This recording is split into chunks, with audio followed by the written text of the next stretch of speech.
Tahu nggak sih, burung kecil satu ini dijuluki burung paling setia di dunia. Ah, yang bener. Yep, bener banget cuy. Ini dia, burung lovebird. Lovebird dikenal karena sifatnya yang romantis banget.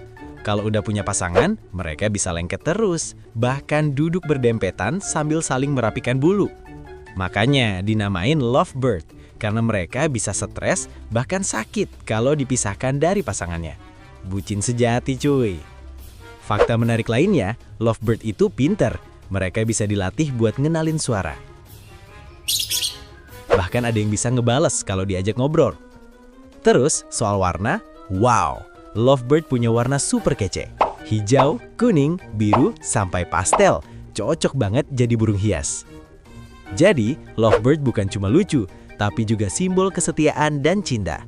Kalau kamu suka hewan yang setia, lovebird jawabannya.